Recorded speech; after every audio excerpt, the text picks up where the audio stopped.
എഫേസ്യ ലേഖനം നമ്മൾ തുടർമാനമായി പഠിച്ചുകൊണ്ടിരിക്കുന്നു. 6-ാം അധ്യായമാണ് നമ്മൾ പഠിച്ചുകൊണ്ടിരുന്നത്.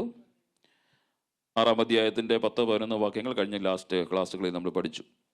ഇന്ന് രാത്രിയിലെ ചിന്തയ്ക്ക് വേണ്ടി അതിൻ്റെ 12 മുതൽ 18 വരെയുള്ള വാക്യങ്ങൾ ഒന്ന് വായിക്കാം.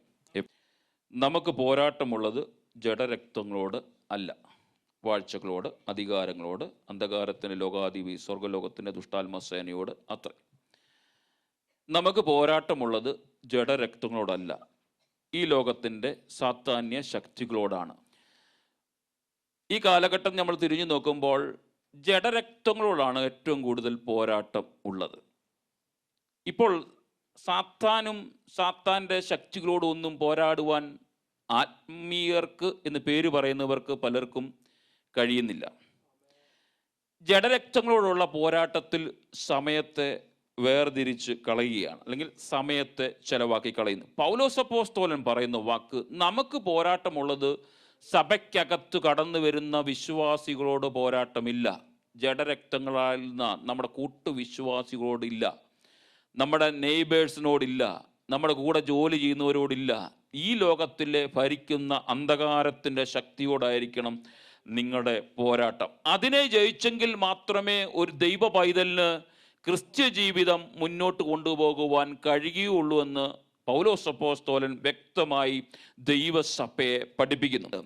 അതിന് കാരണം, ഒരു ദുർദിവസം നമ്മുടെ മുൻപിൽ കടന്നു വരുമ്പോൾ അതിനോട് എതിർത്ത് നിൽക്കുവാൻ വേണ്ടി സർവായുധ വർഗം ധരിച്ചു കൊള്ളണം. കുറച്ചേറെ കാര്യങ്ങൾ പൗലോസ് അപ്പോസ്തലൻ അവിടെ പറയുന്നു.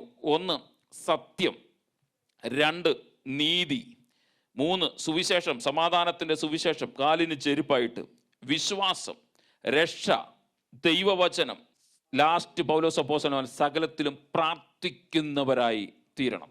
ഞാൻ എൻ്റെ സമയത്തിൻ്റെ പരിമിതി മുഖാന്തരമായിട്ട് ഇത് വേഗം കഴിവതും പറഞ്ഞു തീർക്കുവാൻ ശ്രമിക്കാം. സത്യം എന്ന അരക്കെട്ട് കെട്ടി നിൽക്കുന്നവനായി തീരണം ദൈവസഭയിലെ വിശ്വാസികൾ. പൗലോസിൻ്റെ അപ്പോസ്തലൻ്റെ മുൻപിൽ നിൽക്കുന്ന ഒരു പട്ടാളക്കാരനെ നോക്കിക്കൊണ്ടാണ് ഈ താഴോട്ടുള്ള വാക്യങ്ങൾ പൗലോസ് അപ്പോസ്തലൻ എഴുതിയിരിക്കുന്നത്. ആ വ്യക്തിയുടെ വേഷവിധാനത്തെ ആസ്പദമാക്കിക്കൊണ്ട് ഒരു ദൈവ പൈതൽ ഈ ലോക ജീവിതയാത്രയിൽ ശത്രുവിന് അല്ലെങ്കിൽ ദുഷ്ടാത്മ ശക്തിയോട് ജയിച്ച് എങ്ങനെ പോരാടണമെന്ന് ആ പട്ടാളക്കാരനെ നോക്കിക്കൊണ്ട് പൗലോസ് അപ്പോസ്തലൻ അവിടെ നമ്മളെ പഠിപ്പിക്കുകയാണ്. നിന്റെ അരക്കെട്ട് ഒരു സത്യമായിരിക്കണം, ബെൽറ്റ്. അത് പറയാൻ പൗലോസ് അപ്പോസ്തലൻ പറയുമ്പോൾ, ആ വാക്കുകൾ എഴുതുമ്പോൾ എനിക്ക് മനസ്സിലായ ഒരു കാര്യം ഞാൻ പറയാം.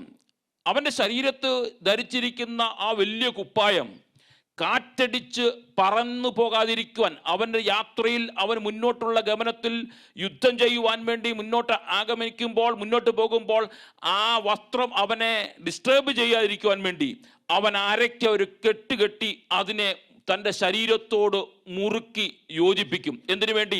തൻ്റെ യാത്രയിൽ മുന്നോട്ടുള്ള കുതിപ്പിന് തൻ്റെ വസ്ത്രം ഒരു തടസ്സമാകാതിരിക്കുവാൻ.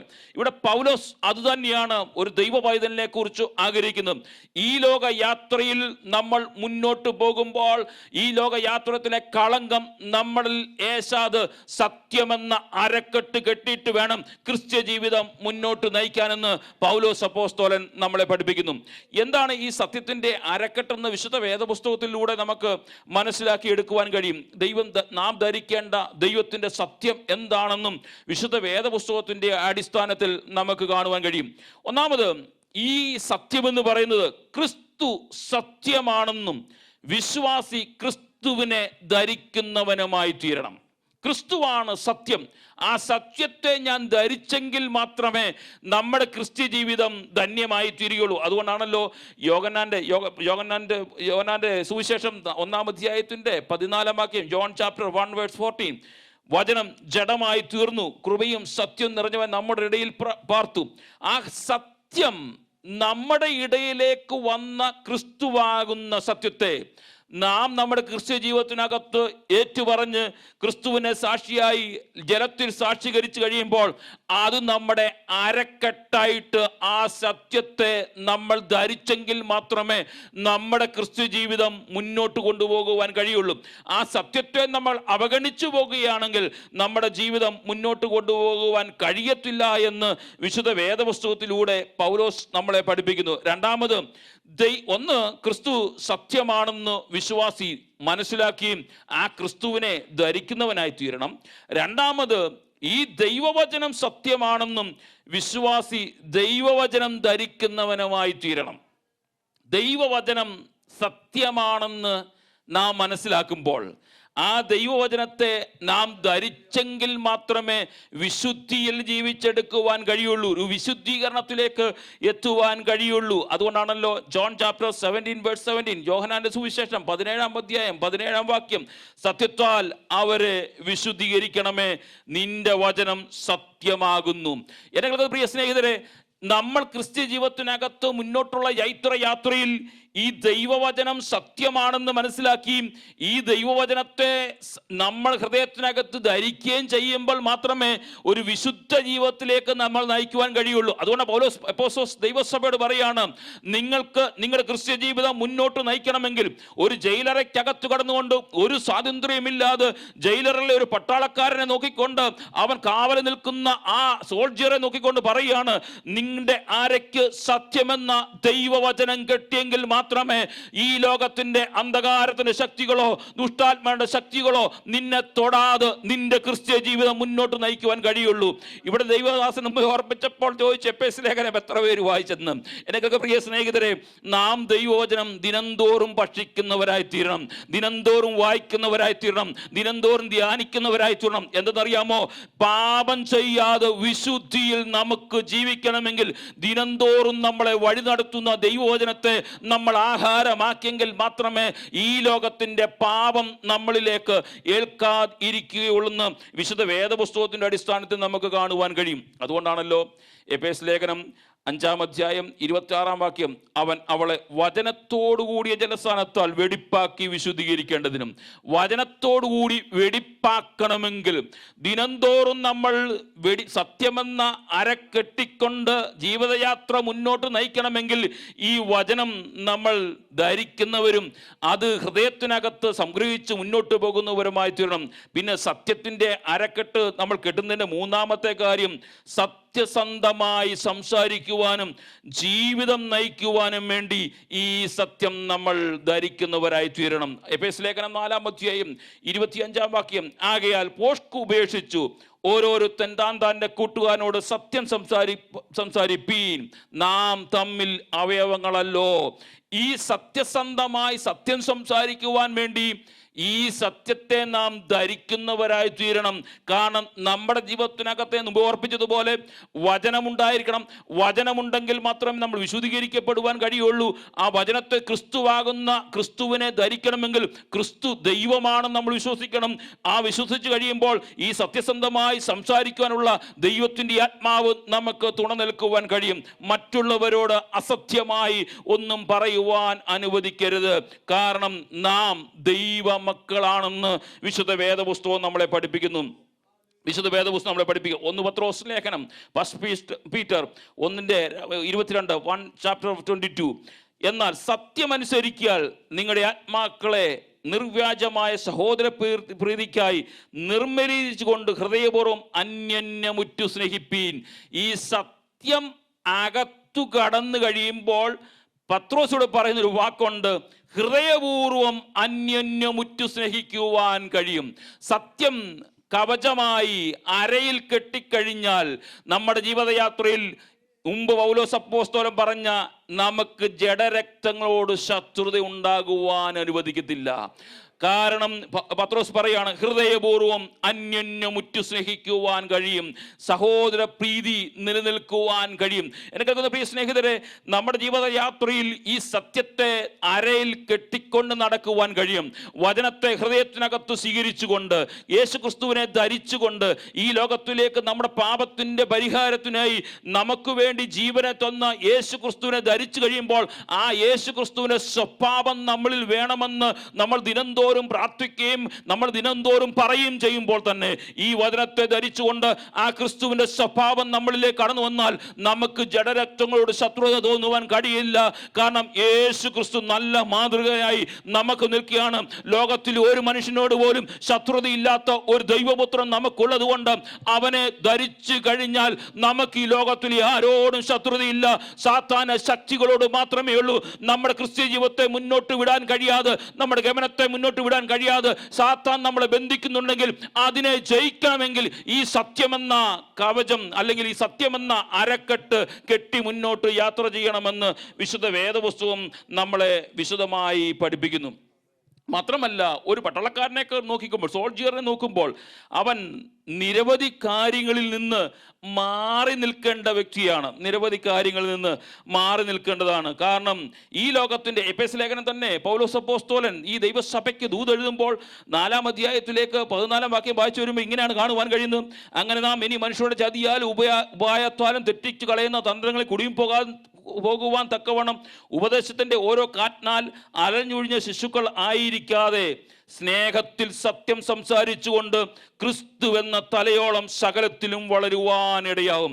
ഈ സോൾജിയർ എപ്പോഴും ലോകം ചതിക്കുമെന്ന് മുന്നിൽ കണ്ടുകൊണ്ട് അവൻ സ്നേഹത്തിൽ സത്യം സംസാരിച്ചുകൊണ്ട് ക്രിസ്തുവിൻ്റെ തലയോളം സകലത്തിലും വളരുവാൻ അവൻ പ്രാപ്തി നേടുന്ന ഒരു വ്യക്തിത്വമായി വളർന്നു വരണമെന്ന് വിശുദ്ധ വേദപുസ്തകത്തിലൂടെ പൗലോസ് അപ്പോസ്തലൻ നമ്മളെ പഠിപ്പിക്കുന്നു. മാത്രമല്ല, മറ്റ് ഇതര കാര്യങ്ങളിലേക്ക് ഇടപെടുവാൻ ഒരു പട്ടാളക്കാരന് ക്രിസ്തീയ ദൈവ പൈതലിനെ അനുവദിക്കുന്നില്ല. അതിനാൽ 2 തീമോഥെയോസ് ലേഖനത്തിലേക്ക് കടന്നു വരുമ്പോൾ ഈ 2-ാം അധ്യായത്തിന്റെ 3-4 വാക്യം, 2 തീമോഥെയോസ് ചാപ്റ്റർ 2:3-4 വാക്യങ്ങൾ വായിച്ചു വരുമ്പോൾ, ക്രിസ്തുയേശുവിൻ്റെ നല്ല ഭടനായി, പൗലോസ് അപ്പോസ്തലൻ പറയുന്നൊരു വാക്കാണ്, ക്രിസ്തുയേശുവിൻ്റെ നല്ല ഭടനായി നീയും എന്നോടുകൂടി കഷ്ടം സഹിക്കുക. മാത്രമല്ല, പട ചേർത്തവനെ പ്രസാദിപ്പിക്കേണ്ടതിനും യാതൊരു പടയാളിയും ജീവനകാര്യങ്ങളിൽ ഇടപെടരുതേ. പൗലോസ് അപ്പോസ്തലൻ ദൈവസഭയെ പഠിപ്പിക്കുന്ന വാക്യാണ്, ദൈവ പൈതൽ മറ്റ് ഇതര കാര്യങ്ങൾ, ലോകത്തിന്റെ ഇതര ബന്ധങ്ങൾ, ലോകത്തിന്റെ ഇതര കാര്യങ്ങളിൽ ശ്രദ്ധിച്ചുകൊണ്ട് അവന്റെ ജീവൻ അവൻ നഷ്ടമാക്കിയാൽ അവന്റെ മുൻപിൽ നിൽക്കുന്ന ആ ബാറ്റിലേക്ക് അവൻ ഇറങ്ങുവാനോ അതിനെ ജയിക്കുവാനോ കഴിയത്തില്ല. അതുകൊണ്ട് പൗലോസ് പറയാണ്, മറ്റൊരു ജീവന കാര്യങ്ങൾ ഇടപെടരുത്. കാരണം അവന്റെ ലക്ഷ്യം, അവൻ എവിടാണ് നിൽക്കുന്നത് എന്നുള്ള ബോധ്യം അവനുണ്ടായിരിക്കണം. അവൻ യുദ്ധക്കളത്തിലാണ്, അവന്റെ ലക്ഷ്യം ആ യുദ്ധം ജയിക്കുക എന്നുള്ളതാണ്. അതുകൊണ്ട് അവൻ ഇടത്തോട്ടോ വലത്തോട്ടോ മാറാതെ മറ്റു ഇതര ജീവന കാര്യങ്ങൾ രക്ഷിക്കാതെ അവനെ ഏൽപ്പിച്ച ഉത്തരവാദിത്വം പൂർണ്ണതയോടെ ചെയ്തു തീർക്കുവാനാണ് ഒരു ദൈവ പൈതലിനെ ദൈവം ഏൽപ്പിച്ചിരിക്കുന്നത്. എന്നെ കേൾക്കുന്ന പ്രിയ സ്നേഹിതരെ, നമ്മളെ ഏൽപ്പിച്ചിരിക്കുന്ന ഉത്തരവാദിത്വം പടചേർത്തവനെ പ്രസാദിപ്പിക്കുക എന്നുള്ളവനാണ്. ഈ ക്രിസ്തീയ വിശ്വാസത്തിലേക്ക്, ഈ രക്ഷയിലേക്ക് മാത്രമല്ല, ഒരു പടിയൂടെ ചേർത്ത് പറഞ്ഞാൽ നിത്യതയോടെ നമ്മളെ അടുപ്പിക്കുന്ന, നിത്യതയിൽ നമുക്ക് അവകാശം നൽകി തന്ന ആ നല്ല രക്ഷകന്റെ ദൗത്യം പൂർത്തീകരിക്കുക എന്നുള്ളതാണ് നമ്മുടെ ഈ ലോകത്തിൻ്റെ ലക്ഷ്യമെന്ന് നാം തിരിച്ചറിഞ്ഞ് നാം ജീവിച്ചെടുക്കണം. മാത്രമല്ല, ഈ പടയാളികൾക്ക് ജീവിതത്തിനകത്ത് പരീക്ഷണങ്ങളും മറ്റിതര കാര്യങ്ങളും വരുമ്പോൾ അവൻ ദൈവസനിൽ മുഴങ്കാലുകളെ മടക്കുന്ന ഒരു വ്യക്തിത്വമായി തീരണമെന്ന് വിശുദ്ധ വേദപുസ്തകം നമ്മളെ വ്യക്തമായി പഠിപ്പിക്കുന്നു. ഞാൻ വേഗം കടന്നു പോകട്ടെ. അടുത്തത് പൗലോസ് അപ്പോസ്തലൻ പഠിപ്പിക്കുന്ന, ദൈവസഭയെ, വിശ്വാസികളെ പഠിപ്പിക്കുന്ന 2-ാമത്തെ കാര്യമാണ് നീതി എന്ന കവചം. നീതി എന്ന കവചം, റൈച്ചസ്നെസ്, നീതി എന്ന കവചം. ഈ കവചം പൗലോസ് അപ്പോസ്തലൻ ഞാൻ മുമ്പ് ഓർപ്പിച്ചതുപോലെ ഒരു പട്ടാളക്കാരനെ മുൻപിൽ കണ്ടുകൊണ്ട്, അല്ലെങ്കിൽ തനിക്ക് വേണ്ടി കാവൽ നിൽക്കുന്ന ഒരു പട്ടാളക്കാരനെ മുന്നിൽ കണ്ടുകൊണ്ട് താൻ ആ ലേഖനം ദൈവസഭയ്ക്ക് എഴുതി കൊടുക്കുകയാണ്. നിങ്ങൾ ദൈവസഭയിലെ വിശ്വാസികൾ, എഫെസോസ് ദൈവസഭയിലെ വിശ്വാസികൾ, ക്രിസ്തീയ വിശ്വാസികൾ നീതി എന്ന കവചം ധരിക്കുന്നവരായി തീരണം. അത് കഴുത്തു മുതൽ തൻ്റെ കാൽമുട്ട് വരെയുള്ള ഭാഗത്തിൽ ആ കവചം ധരിച്ചവനായി ഒരു പട്ടാളക്കാരൻ തൻ്റെ മുൻപിൽ നിൽക്കുന്നു. തനിക്ക് എതിരെ വരുന്ന ഒരു ആയുധവും തനിക്ക് ഏക്കാതെ വണ്ണം ആ കവചത്തിനകത്ത്, സംരക്ഷണ വലയത്തിനകത്ത് ആയിത്തീരുന്ന ഒരു പട്ടാളക്കാരനെ നോക്കിക്കൊണ്ട് പൗലോസ് അപ്പോസ്തലൻ വിളിച്ചു പറയുമ്പോൾ, ഒരു ക്രിസ്തീയ ദൈവ പൈതൽ ആ നീതിയുടെ കവചത്തിനകത്ത് ആയിരുന്നെങ്കിൽ മാത്രമേ മുമ്പ് നമ്മൾ ഓർപ്പിച്ച ദുഷ്ടാത്മാ സേനയുടെ ശക്തിയിൽ നിന്ന് അവനെ വിടുവിച്ചെടുക്കുവാൻ കഴിയുള്ളൂ. പലപ്പോഴും എന്തു പറ്റിപ്പോയി, നമ്മൾ പലപ്പോഴും ആ നീതിയുടെ കവചം നമ്മൾ ധരിക്കാത്തത് കൊണ്ടും ആണ് പലപ്പോഴും നമുക്ക് പോരാട്ടമെന്നും പ്രതിസന്ധിയെന്നും നമ്മൾ പറയുന്നത്. പക്ഷെ നമ്മൾ പ്രതിസന്ധിയിൽ നിന്ന് അകന്നു മാറണമെങ്കിൽ എന്ത് ചെയ്യണം? നമ്മൾ ആ നീതിയുടെ കവചം നമ്മൾ ധരിച്ചിരിക്കണം. ഹൃദയത്തിനകത്തേക്ക് തീയമ്പുകൾ വന്ന് കയറുന്നതിന് തടയുന്ന ആ കവചം ആ സോൾജിയർ ധരിച്ചു കഴിഞ്ഞപ്പോൾ അവന് എതിരെ വരുന്ന ഒരു ആയുധവും അവന്റെ ഹൃദയത്തിനകത്തേക്ക് തുളച്ചു കയറുവാൻ കഴിയില്ല. അങ്ങനെയാണെങ്കിൽ ഒരു ക്രിസ്ത്യ ദൈവവേദനെ നോക്കിക്കൊണ്ട് പൗലോസ് പറയാണ്, അത് ധരിച്ചു കഴിഞ്ഞാൽ ഈ ലോകത്തിന്റെ ചിന്തകൾ നിന്നെ അങ്ങോട്ട് ആഞ്ഞടിച്ച് സാത്താൻ തീയമ്പുകോളുകൾ വിടുമ്പോൾ നിന്റെ ഹൃദയത്തിനകത്തേക്ക് അത് തുളച്ചു കയറത്തില്ല. കാരണം അറിയാമോ, നീ പൂർണ്ണമായി നീതിയുടെ കവചം ധരിച്ചുകൊണ്ട് ഇരിക്കുന്നത് കൊണ്ട് ഈ ലോകത്തിന്റെ ഒരു ശക്തിയുടെയും തീയമ്പുകൾ നിന്റെ ഹൃദയത്തിനകത്ത് കയറാതിരിക്കും. നിന്റെ ചിന്തയും നിന്റെ ആഗ്രഹവും എപ്പോഴും ആ നീതിയുടെ കവചമാകുന്ന ക്രിസ്തുയേശുവിനെ കുറിച്ചാകും. അതുകൊണ്ട് എൻ്റെ പ്രിയ സ്നേഹിതരെ, വിശ്വാസികളെ, പൗലോസ് പറയാണ്, നിങ്ങൾ ആ നീതിയുടെ കവചം നിങ്ങൾ ധരിച്ച് ജീവിക്കുന്നവരായി തീരണം. പടയാളി, അതുകൊണ്ടാണല്ലോ മത്തായി സുവിശേഷം 5-ാം അധ്യായത്തിന്റെ 20-ാം വാക്യത്തിൽ പറയുന്നത്, ഈ യേശു കർത്താവ് പറയുന്ന ഒരു വാക്ക് അവിടെ നമുക്ക് വളരെ ശ്രദ്ധേയമാണ്. നിങ്ങളുടെ നീതി ശാസ്ത്രിമാരുടെയും പരീശന്മാരുടെയും നീതിയെ കവിയുന്നില്ലെങ്കിൽ നിങ്ങൾ സ്വർഗരാജ്യം കടക്കുകയില്ല എന്ന് ഞാൻ നിങ്ങളോട് പറയുന്നു. അതിൻ്റെ തൊട്ട് മേലോട്ടുള്ള വാക്യങ്ങളും താഴോട്ടുള്ള വാക്യങ്ങളും നിങ്ങൾ പിന്നീട് വായിച്ചാൽ മതി.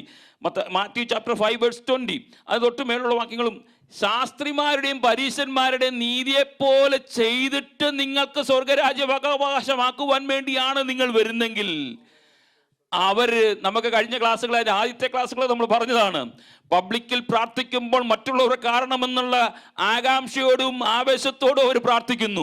10 പേരുടെ മുൻപിൽ അവർ ദശാംശം മറ്റുള്ളവർക്ക് വേണ്ടി എന്തെങ്കിലും ചെയ്യുന്നത് 10 പേര് കാണണമെന്നുള്ള ആകാംക്ഷയോട് അവർ ചെയ്യുന്നു.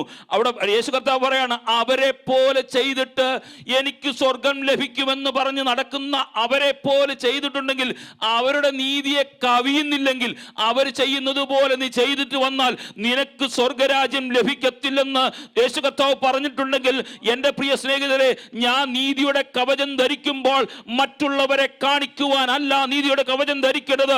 ഞാനും ദൈവവുമായിട്ടുള്ള നീതിയുടെ കവചം ധരിക്കുന്നുണ്ടെങ്കിൽ ഈ ലോകത്തിന്റെ ഒരു ശക്തിയും, ഈ ലോകത്തിന്റെ ഒരു ചിന്തകളും, ഈ ലോകത്തിൽ എനിക്കെതിരെ പോരാടുന്ന ഒരു ദുഷ്ടന്റെ ശക്തിയും എൻ്റെ ഹൃദയത്തിനകത്തെ കേശാതുള്ള നീതിയുടെ കവചം ധരിച്ച് നീതിമാനായി, റൈച്ചസ്നസ് പേഴ്സണായിട്ട് ജീവിച്ചെങ്കിൽ മാത്രമേ ആ സ്വർഗരാജ്യത്തിലേക്ക് എനിക്ക് അവകാശമാക്കുവാൻ കഴിയുള്ളൂ. റോമാലേഖനം, ഞാൻ വേഗം വാക്യങ്ങൾ പറഞ്ഞു പോവുകയാണ്. റോമാലേഖനം 3-ാം അധ്യായത്തിന്റെ 21-22 വാക്യം, റോമൻ ചാപ്റ്റർ 3:22-22. അതുകൊണ്ട് ന്യായപ്രമാണത്തിന്റെ പ്രവൃത്തികൾ ഒരു ജഡവും അവന്റെ സന്നിധിയിൽ നീതീകരിക്കപ്പെടുകയില്ല. ന്യായപ്രമാണത്തിൽ പാപത്തിന്റെ പരിജ്ഞാനം അത്ര വരുന്നു. ഇപ്പോഴോ ദൈവത്തിന്റെ നീതി വിശ്വസിക്കുന്ന എല്ലാവർക്കും യേശു ക്രിസ്തുവിലെ വിശ്വാസമുള്ള ദൈവനീതി തന്നെ ന്യായപ്രമാണം കൂടാതെ വെളിപ്പെടുത്തി വന്നിരിക്കുന്നു. പഴയ നിയമ കാലഘട്ടത്തിൽ അവർക്ക് ന്യായപ്രമാണം കൂടിയുള്ള നീതികൾ ചെയ്തുകൊണ്ടിരുന്നപ്പോൾ പുതിയ നിയമത്തിൽ യേശു ക്രിസ്തുവിന്റെ പുണ്യാഗ രക്തത്താലുള്ള നീതീകരണം നമുക്ക് ലഭിച്ചിരിക്കുന്നു. 1 കൊരിന്ത്യർ ലേഖനം 15-ാം അധ്യായം 34-ാം വാക്യം, 1 Corinthians chapter 15:34, നീതിക്ക് നിർമ്മരായി ഉണർന്നിരിപ്പിൻ, പാപം ചെയ്യാതിരിപ്പിൻ. ചിലർക്ക് ദൈവത്തെക്കുറിച്ച് പരിജ്ഞാനമില്ല എന്ന് ഞാൻ നിങ്ങൾക്ക് ലജ്ജയ്ക്കായി പറയുന്നു. നീതിക്ക് നിർമ്മതരായി പാപം ചെയ്യാതിരിക്കണം. നമ്മൾ നീതിയുടെ കവചം ധരിച്ചു കഴിഞ്ഞാൽ വേദപുസ്തകം നമ്മളെ പഠിപ്പിക്കുന്നത് പാപം ചെയ്യുവാനുള്ള ആ ടെൻഡൻസി നമ്മളിൽ നിന്ന് പോവും. നമ്മൾ ദൈവസന്നിധിയിൽ കടന്നു വന്നിട്ട് നമ്മുടെ പാപം, നമ്മുടെ ലിസ്റ്റിലുള്ള പാപം, ഗലാത്യ ലേഖനം 5-ാം അധ്യായത്തിൻ്റെ 16, 17, 18 വാക്യങ്ങൾ ഇങ്ങനെ താഴോട്ട് പറയുന്ന പാപങ്ങളൊക്കെ ഒത്തിരി നമ്മുടെ ലിസ്റ്റിലുണ്ട്. പക്ഷെ നമ്മൾ അറിയാതെ ചെയ്യുന്ന പാപം പോലും നമ്മുടെ ജീവിതത്തിൽ ഏശാതിരിക്കണമെങ്കിൽ, നമ്മുടെ ചിന്തയിൽ വരാതിരിക്കണമെങ്കിൽ, നമ്മുടെ ഹൃദയത്തിനകത്തേക്ക് കയറാതിരിക്കണമെങ്കിൽ ഈ നീതിയുടെ കവചമാകുന്ന ക്രിസ്തുവിനെ ധരിച്ചു കഴിഞ്ഞാൽ അത് നമ്മുടെ ഹൃദയത്തിനകത്തുനിന്ന് ഏശാതെ പോകുമെന്ന് വിശുദ്ധ വേദപുസ്തകത്തിലൂടെ നമുക്ക് മനസ്സിലാക്കി എടുക്കുവാൻ കഴിയണം. അതുമാത്രമല്ലല്ലോ, ഫിലിപ്പിയ ലേഖനത്തിൽ പൗലോസ് അപ്പോസ്തലൻ പറയുന്നൊരു വാക്യമുണ്ട്. 1-ാം അധ്യായം 11-ാം വാക്യത്തിൽ ദൈവത്തിന്റെ മഹത്വം പുകഴ്ചയ്ക്കുമായിട്ട് യേശു ക്രിസ്തുവിനെ നീതിയുടെ ഫലം നിറഞ്ഞവരായി തീരണം. നീതി ധരിച്ചു കഴിഞ്ഞാൽ അതിൻ്റെ ഫലം നിറഞ്ഞു വരുന്നവരായി തീരണം. നീതിയുടെ ഫലം നിറഞ്ഞു വരുന്ന ഒരു ദൈവ പൈതലായി തീരണം. നീതി എന്ന കവചം ധരിച്ചു കഴിഞ്ഞാൽ അതിനെ ഫലം പുറപ്പെടുവിക്കുന്നവരായി തീരണം. അത് ദൈവസഭയ്ക്കകത്ത് പുറപ്പെടുവിക്കും, കുടുംബത്തിനകത്ത് പുറപ്പെടുവിക്കും, സമൂഹത്തിനകത്ത് പുറപ്പെടുവിക്കും. ജീവിതയാത്രയിൽ എവിടൊക്കെ നമ്മൾ സഞ്ചരിക്കുന്നോ അവിടെ എല്ലാം ആ നീതിയുടെ ഫലം പുറപ്പെടുവിക്കുന്നവരായി നമ്മൾ മാറണം. അത് സഭയ്ക്കകത്ത് ദൈവീയ ആരാധനയിൽ കടന്നു വന്നിട്ട് 2 മണിക്കൂർ ജീവിതയാത്രയിൽ 2 മണിക്കൂർ ദൈവത്തെ ആരാധിക്കുമ്പോൾ അല്ല ഫലം പുറപ്പെടുവിക്കേണ്ടത്. ജീവിതയാത്രയിൽ കാഹളം ധ്വനിക്കുന്നത് വരെയും ആ നീതിയുടെ ഫലം പുറപ്പെടുവിച്ച് ജീവിക്കുന്നവരായി നമ്മൾ മാറണമെന്ന് വിശുദ്ധ വേദപുസ്തകം നമ്മളെ പൗലോസ് അപ്പോസ്തലൻ ദൈവാത്മാവിൽ നമ്മളെ പഠിപ്പിക്കുകയാണ്. അതുകൊണ്ടാണല്ലോ ഫിലിപ്പിയ ലേഖനത്തിൽ 3-ാം അധ്യായം 9-ാം വാക്യം, ഞാൻ ക്രിസ്തുവിനെ നേടേണ്ടതിനും ന്യായപ്രമാണത്തിലുള്ള എൻ്റെ സ്വന്തം നീതിയല്ല, ക്രിസ്തുവിങ്കിലേക്കുള്ള വിശ്വാസം മൂലം ദൈവം വിശ്വസിക്കുന്നവർക്ക് നൽകുന്ന നീതി തന്നെ ലഭിച്ചു. അനേക വാക്യങ്ങൾ അതിനെക്കുറിച്ച് പറയാനുണ്ടെങ്കിലും സമയത്തിൻ്റെ പരിധി മുഖാന്തരമായി വേഗം ഞാൻ മുന്നോട്ട് പോവുകയാണ്. ഇനിയും 3-ാമത്തെ കാര്യമാണ് സുവിശേഷത്തിൻ്റെ ചെരുപ്പ്. നമുക്ക് ആ വാക്യങ്ങളിൽ നിന്ന് സമാധാനത്തെ സുവിശേഷം ഘോഷിക്കാൻ ചെരുപ്പ് ധരിക്കണം. സാൻഡിൽ, ചെരുപ്പ് ധരിക്കുന്നവരായി തീരണം. ഈ പൗലോസ് അപ്പോസ്തലൻ ഈ വാക്ക് ഞാൻ മുമ്പ് ഓർപ്പിച്ചതുപോലെ ഈ പൗലോസ് അപ്പോസ്തലൻ ഈ വാക്ക് അവനെ എഫെസ്യസ് ദൈവസഭയ്ക്ക് എഴുതുമ്പോൾ തൻ്റെ മുൻപിൽ നിൽക്കുന്ന ആ സോൾജിയർ ഒരു ചെരുപ്പ് ധരിച്ചിട്ടുണ്ട്. ആ ചെരുപ്പിൻ്റെ അടിയിൽ ചില മുള്ളുകൾ കൂർത്ത മുള്ളുകളാൽ നിറയപ്പെട്ട ഒരു ചെരുപ്പ്. ആ ചെരുപ്പിൻ്റെ അർത്ഥം ഇപ്രകാരമാണ് വേദപണ്ഡിതന്മാർ അഭിപ്രായപ്പെടുന്നത്: ഏത് സാഹചര്യത്തിലും ചവിട്ടി നടക്കുവാൻ പറ്റുന്ന ഒരു ചെരുപ്പ്. വഴുവഴുപ്പുള്ള തെന്നിമാറുന്ന സ്ഥലത്ത് പോകുമ്പോൾ ആ ചെരുപ്പ് ആ മണ്ണിനോട് ചേർന്ന് പറ്റി നിന്ന് അവനെ വീഴ്ചയിൽ നിന്ന് വിടുവിക്കും. ഇവിടെ പൗലോസ് അപ്പോസ്തലൻ ദൈവസഭയ്ക്ക് ലേഖനം എഴുതുമ്പോൾ, ദൈവസഭയ്ക്ക് ഈ വാക്കുകൾ എഴുതുമ്പോൾ പറയാണ്, സുവിശേഷത്തിൻ്റെ ചെരുപ്പ് നിന്റെ കാലിൽ ധരിച്ചു കളഞ്ഞാൽ ഏത് സാഹചര്യത്തിലും നിന്നെ ലോകത്തിൻ്റെ ശക്തികൾക്ക് നശിപ്പിച്ചെടുക്കുവാൻ കഴിയത്തില്ല. കാരണം ആ ചെരുപ്പുകൾക്ക് നിന്നെ പുലർത്തുവാനുള്ള, നിന്നെ സംരക്ഷണം ചെയ്യുവാനുള്ള ആ സുവിശേഷത്തിന്റെ ദൂതുകൾക്ക് കഴിയുമെന്ന് പൗലോസ് അപ്പോസ്തലൻ ദൈവസഭയെ പഠിപ്പിക്കുകയാണ്. എനിക്കൊക്കെ പ്രിയ സ്നേഹിതരെ, ഞാനും നിങ്ങളും സുവിശേഷത്തിന്റെ ദൂതുവാഹികളായി ഈ മരുഭൂമിയിലായി തീരുമ്പോൾ ഈ സുവിശേഷത്തിന്റെ കാലിൽ ആകുന്ന ചെരുപ്പ് ഞാനും നിങ്ങളും ധരിച്ചു കഴിഞ്ഞാൽ പ്രതിസന്ധി കടന്നു വരുമ്പോഴും, ജീവിതത്തിൽ കഷ്ടങ്ങൾ കടന്നു വരുമ്പോഴും, നിരാശ കടന്നു വരുമ്പോഴും, സന്തോഷം കടന്നു വരുമ്പോഴും ഈ ദൈവവചനത്തിന്റെ സുവിശേഷത്തിന്റെ ശക്തി നമ്മളെ ചേർത്ത് പിടിച്ച് മുന്നോട്ട് ജൈത്രയാത്ര നടത്തുവാൻ കഴിയും.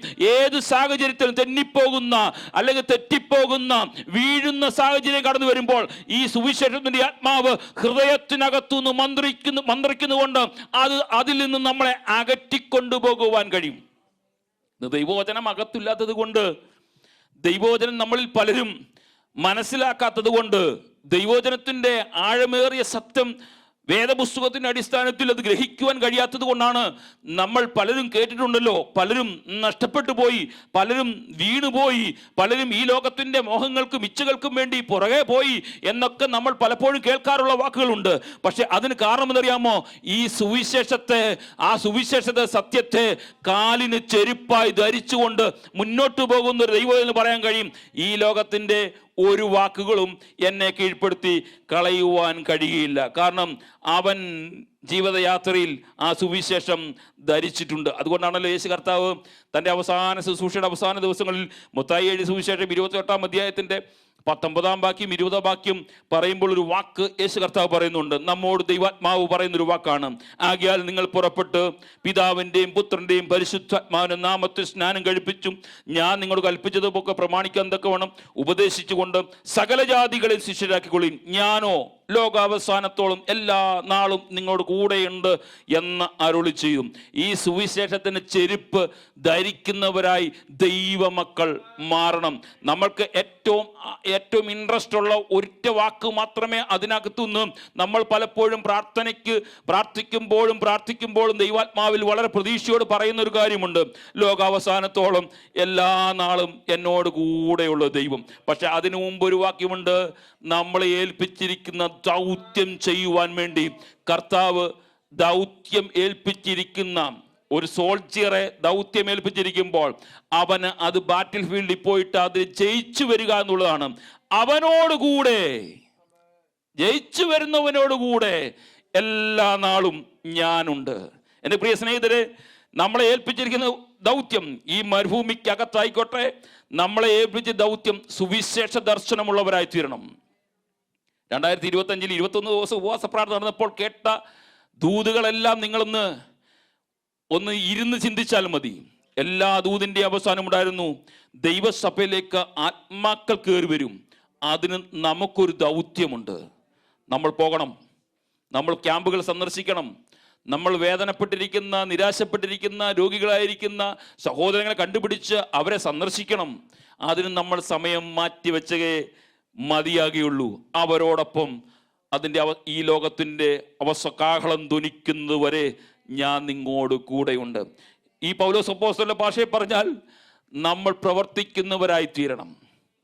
നമ്മളൊരു സോൾജിയറായിട്ട് എപ്പോഴും ഏത് സമയത്തും 24 hours നമ്മൾ റെഡി ആയിരിക്കണം. എന്തിനു വേണ്ടി? ഒരു യുദ്ധത്തിനു വേണ്ടി. ഈ ലോകത്തെ ആത്മാക്കളെ നേടുവാൻ നമ്മൾ എപ്പോഴും റെഡി ആയിരിക്കണം. അതുകൊണ്ടാണല്ലോ മർക്കോസ് സുവിശേഷത്തിൽ യേശു കർത്താവ് പറഞ്ഞൊരു വാക്ക് 16 അധ്യായത്തിന് 15 വാക്യം നമുക്ക് കാണാപ്പാഠം അറിയാവുന്നതാണ്. പിന്നെ അവരോട് നിങ്ങൾ ഭൂലോകത്തൊക്കെയും പോയി സകല സൃഷ്ടിയോട് സുവിശേഷം അറിയിപ്പിൻ. ജാതി വർണ്ണ വർഗ വിവേചനമില്ലാതെ സുവിശേഷത്തിൻ്റെ ചെരുപ്പ് കാലിൽ ഇട്ട് ഒരു ദൈവ പൈതലിന് ഈ ലോകത്തിൻ്റെ ആരാണെന്നോ, വ്യക്തി ഏതാണെന്നോ, കളർ ഏതാണെന്നോ, വിദ്യാഭ്യാസ യോഗ്യത ഏതാണെന്നോ, ഏത് കമ്പനിയിലെ ജോലി ചെയ്യുന്നെന്നോ ഒരു വ്യത്യാസവുമില്ല. സകല സൃഷ്ടിയോടും സുവിശേഷം അറിയിക്കുന്നവരായി മാറണം. ജീവിതയാത്രയിൽ ഒരു ദിവസം ഒരാൾക്കെങ്കിലും വേണ്ടി പ്രാർത്ഥിക്കുന്നവരായി നമ്മൾ മാറണം. ഞാൻ വേഗം കടന്നു പോകട്ടെ. പ്രവൃത്തിയുടെ പുസ്തകം 1 അധ്യായത്തിൻ്റെ 8 വാക്യം നമുക്ക് എല്ലാവർക്കും കാണാപ്പാഠം അറിയാവുന്നതാണ്. എന്നാൽ പരിശുദ്ധാത്മാവ് നിങ്ങളുടെ മേൽ വരുമ്പോൾ നിങ്ങൾ ശക്തി ലഭിച്ചിട്ട് യെരുശലേമിലും യഹൂദയിലും എല്ലായിടത്തും ശമരിയിലും ഭൂമിയുടെ അറ്റത്തോളം എൻ്റെ സാക്ഷികളാകും എന്ന് പറഞ്ഞു. എന്നാൽ പരിശുദ്ധാത്മാവ് നിങ്ങളുടെ മേൽ വരുമ്പോൾ, സുവിശേഷത്തിൻ്റെ ദർശനം പ്രാപിച്ച, സുവിശേഷത്തിൻ്റെ ചെരുപ്പ് കാലിൽ അണിയപ്പെട്ടിരിക്കുന്ന ഒരു ദൈവ പൈതലിന്റെ ജീവിതത്തിനകത്തേക്ക്, അവൻ്റെ ശരീരത്തിനകത്തേക്ക് പരിശുദ്ധാത്മാവിൻ്റെ ശക്തി കടന്നു വന്നിരിക്കുമ്പോൾ അവനെ ആക്കിയിരിക്കുന്ന സ്ഥലത്ത് സുവിശേഷത്തിൻ്റെ വക്താക്കളായി പോകണമെന്ന് ദൈവാത്മാവ് നമ്മളെ പഠിപ്പിക്കുന്നു. നമ്മൾ ഓരോരുത്തരും, ഞാൻ ഉൾപ്പെടെ നമ്മൾ ഓരോരുത്തരും ദൈവാത്മാവിൻ്റെ ശക്തി പ്രാപിച്ചു എന്ന് പറയുകയും ദൈവാത്മാവിൻ്റെ ശക്തിയിൽ നമ്മൾ ആരാധിക്കുകയും കർത്താവിനെ മഹത്വപ്പെടുത്തുകയും ചെയ്യുമ്പോൾ ഇവിടെ അപ്പോസ്തലന്മാർ പറയുകയാണ്, നിങ്ങൾ പരിശുദ്ധാത്മാവിൻ്റെ ശക്തി പ്രാപിച്ചിട്ടുണ്ടെങ്കിൽ നിങ്ങളെ ആക്കിയിരിക്കുന്ന സ്ഥലത്തിൻ്റെ അവസാനത്തെ വ്യക്തി വരെയും സുവിശേഷത്തിൻ്റെ കേൾവിക്കാരായി മാറുവാൻ വേണ്ടിയാണ് ഈ പരിശുദ്ധാത്മാവിൻ്റെ ശക്തി നമ്മൾ മേൽ തന്നേക്കുന്നത്. നമ്മൾ എത്രയോ വർഷമായി ഇവിടെ കടന്നു വന്നിട്ട്, നമ്മൾ എത്രയോ വർഷമായി ദൈവത്തെ ആരാധിക്കുന്നു. നമ്മുടെ ചുറ്റുപാടുകളെ നോക്കിക്കൊണ്ട് നമുക്ക് എത്ര പേർക്ക് നിലവിളിക്കുവാൻ കഴിയുന്നുണ്ട്? നമ്മൾ പരിശുദ്ധാത്മാവിൻ്റെ ശക്തി പ്രാപിച്ചു എന്ന് പറയും, പരിശുദ്ധാത്മാവിൽ ദൈവത്തെ ആരാധിക്കുമെന്ന് പറയും, സുവിശേഷത്തെ ദർശനം പ്രാപിക്കുകയും സുവിശേഷ ദർശനത്തിൻ്റെ കാലും ചെരുപ്പായി അണിയുകയും ചെയ്തവർ നമ്മൾ എത്രയോ വർഷമായിട്ട് നമ്മുടെ സമയത്തെ വേർതിരിക്കാതെ നമ്മൾ സ്വയം നമ്മുടെ ഇഷ്ടങ്ങൾക്ക് വേണ്ടി സമയത്തെ വേർതിരിക്കുകയും അതിനുവേണ്ടി ജീവിക്കുകയും ചെയ്യുമ്പോൾ, എന്നെ കേൾക്കുന്ന പ്രിയ സ്നേഹിതരെ, ഞാൻ ഉൾപ്പെടെ പറയട്ടെ, ആ കാഹളത്തിൻ്റെ ധ്വനി കേൾക്കുമ്പോൾ നിങ്ങളോട് കൂടെ എല്ലാ നാളും ഉണ്ടായിരിക്കുന്ന ഭർത്താവ്, ആ കർത്താവിൻ്റെ ശബ്ദം നമ്മോട് കൂടെ ഉണ്ടാകുമോ എന്ന് ഈ ദിനരാത്രിയിൽ ഒന്ന് ശോധന ചെയ്യണം.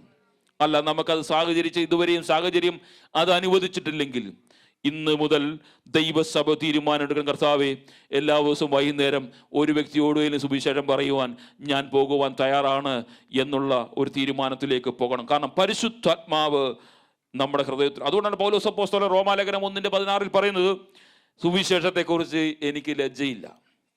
വിശ്വസിക്കുന്ന ഏവനും യഹൂദനും പിന്നെ യവനനും രക്ഷയ്ക്കായി ദൈവശക്തിയാകുമല്ലോ. സുവിശേഷത്തെക്കുറിച്ച് എനിക്ക് ലജ്ജയില്ല. ഞാനിവിടെ പറഞ്ഞ കഥയാണോ എന്ന് എനിക്കറിഞ്ഞുകൂടാ, സംഭവ ചരിത്രമാണോ എന്ന് എനിക്കറിഞ്ഞുകൂടാ. ഞാൻ പാർക്കിൽ നടക്കാൻ പോയപ്പോൾ, വിനുമ്രാൻ പാർക്കിൽ നടക്കാൻ പോയപ്പോൾ ഒരു ചെറുപ്പക്കാരൻ നിന്ന് സുവിശേഷം പറയുവാണോ എന്ന് എനിക്കറിഞ്ഞുകൂടാ. ഇവിടുത്തെ കോട്ടൊക്കെ ധരിച്ച ഒരു വ്യക്തിയോട് നിന്ന് തർക്കിക്കുന്നു കേട്ടു. ഞാൻ കാലിൻ്റെ ഷൂവിൻ്റെ ലേസ് പോയതുപോലെ നിന്ന് ആ മതിലേ നിന്ന് ഇങ്ങനെ സംസാരിച്ചപ്പോൾ ഇങ്ങനെ ആ വ്യക്തികൾ പറയുന്നത് എന്താണ് കേട്ടപ്പോൾ ഇത് സുവിശേഷം പറയാമെന്ന് എനിക്ക് മനസ്സിലായി. സുവിശേഷം. ഞാൻ ആ ചെറുപ്പക്കാരനെ നോക്കി. ഒരു ലുക്കുമില്ല. താടിയൊക്കെ വളർത്തിയിട്ടുണ്ട്, ഒരു സാധാരണ ഒരു ഉടുപ്പും ഇട്ട് ഒരു ലുക്കുമില്ലാത്ത മനുഷ്യൻ. അതെല്ലാം കഴിഞ്ഞ് ആ മനുഷ്യൻ ഇറങ്ങിക്കഴിഞ്ഞപ്പോൾ ഞാൻ ആ മനുഷ്യനോട് ചോദിച്ചു, ഏത് ചർച്ചിലാണ് പോകുന്നത് ചോദിച്ചപ്പോൾ ഇവിടുത്തെ ഒരു ആംഗ്ലിക്കൻ ചർച്ചിലെ ഒരു വിശ്വാസി, ചർച്ചിൻ്റെ പേരൊന്നും ഞാൻ പറയുന്നില്ല, ചർച്ചിൻ്റെ പേര് പറയാൻ നമുക്ക് ഇഷ്ടപ്പെടത്തില്ല, അതുകൊണ്ടാണ് പറഞ്ഞു വന്ന് മനസ്സിലാക്കിയപ്പോൾ അവിടെ ചർച്ച് ഏൽപ്പിച്ചിരിക്കുന്ന ദൗത്യമാണ് ഒരു വ്യക്തിയോടെങ്കിലും കർത്താവിൻ്റെ വചനം പറയണം. ആ വാക്യം അന്നേരം എനിക്ക് ഓർമ്മ വന്നു, സുവിശേഷത്തെക്കുറിച്ച് എനിക്ക് ലജ്ജയില്ല. നമ്മൾ പരിശുദ്ധാത്മാവിൻ്റെ ശക്തി പ്രാപിച്ചിരിക്കുകയാണെങ്കിൽ, ഞാൻ ഉൾപ്പെടെ ആത്മാവിൽ ദൈവത്തെ ആരാധിക്കുന്ന വ്യക്തികളാണ്. നമ്മൾ ദൈവാത്മാവിൻ്റെ ശക്തി പ്രാപിച്ചിരിക്കുന്നെങ്കിൽ നമ്മൾ അതിനെക്കുറിച്ച് ലജ്ജിക്കുവാൻ അനുവദിക്കരുത്. ഇനി 4-ാമത്തെ കാര്യം വേഗം അതുകൂടി പറഞ്ഞ് ഞാൻ നിർത്താം, ബാക്കി അടുത്ത ദിവസങ്ങളിൽ എടുക്കാം. ദൈവത്തിലുള്ള വിശ്വാസത്തിൻ്റെ പരിച ധരിക്കണം. അപ്പോൾ കഴിഞ്ഞ ആഴ്ചകളൊക്കെ ഷിബോർദറൊക്കെ ഇവിടെ ദൈവസനിൽ സംസാരിച്ചു കഴിഞ്ഞപ്പോൾ പരിചയെക്കുറിച്ചൊക്കെ അനേക വാക്കുകൾ ഇവിടെ നമ്മളെ പഠിപ്പിക്കുകയും ഒക്കെ ചെയ്തല്ലോ. ഇവിടെ ഈ പരിചയം എന്ന് ഉദ്ദേശിച്ചിരിക്കുന്ന പൗലോസ് അപ്പോസ്തലൻ ചുറ്റും തന്നെ മൂടപ്പെട്ടിരിക്കുന്ന ഒരു പരിചയെക്കുറിച്ചാണ്. സാത്താൻ്റെ തീയമ്പുകൾ, ശത്രുവിൻ്റെ തീയമ്പുകൾ കടന്നു വരുമ്പോൾ അതിനെ രക്ഷ നേടുവാൻ വേണ്ടിയുള്ള ആ പരിച ധരിക്കുന്നവരായി തീരണം. രക്ഷയുടെ പരിച ധരിക്കണം. എന്തിനു വേണ്ടി? ഈ പരിച ധരിച്ചു കഴിഞ്ഞാൽ, പൗലോസ് അപ്പോസ്തലന്റെ ഭാഷയെ പറഞ്ഞാൽ, അനേക ചോദ്യങ്ങളുടെ മുൻപിൽ അവൻ നിൽക്കേണ്ടത് വരും. രക്ഷിക്കപ്പെട്ടത് ശരിയായോ? ക്രിസ്തീയ വിളി ശരിയായ രീതിയിലാണോ എന്നെ യേശു കർത്താവ് വിളിച്ചിരിക്കുന്നത്? ഞാൻ ആ വിളിക്ക് യോഗ്യനാണോ എന്നുള്ള അനേക ക്വസ്റ്റ്യനുകൾ അവൻ്റെ ജീവിതത്തിനകത്തേക്ക് കടന്നു വരുമ്പോൾ രക്ഷയുടെ പരിച ധരിച്ചെങ്കിൽ മാത്രമേ അവിടെ പിടിച്ചു നിൽക്കുവാൻ കഴിയുള്ളൂ. ഇന്ന് പലപ്പോഴും ക്രിസ്തീയ വിശ്വാസത്തിൽ നിന്ന് അനേകരും മാറിപ്പോകുന്നതിൻ്റെ കാരണം ഈ രക്ഷ എന്ന പരിച ധരിക്കാത്തത് കൊണ്ടും രക്ഷിക്കപ്പെട്ടത് എന്തെന്നാണെന്ന് പോലും അറിയാത്ത വിശ്വാസികളുടെ സമൂഹമാണ് നമ്മുടെ മുൻപിലുള്ളത്. ഇന്ന് പലർക്കും എന്തിനു വേണ്ടി രക്ഷിക്കപ്പെട്ടെന്ന് അറിയത്തില്ല.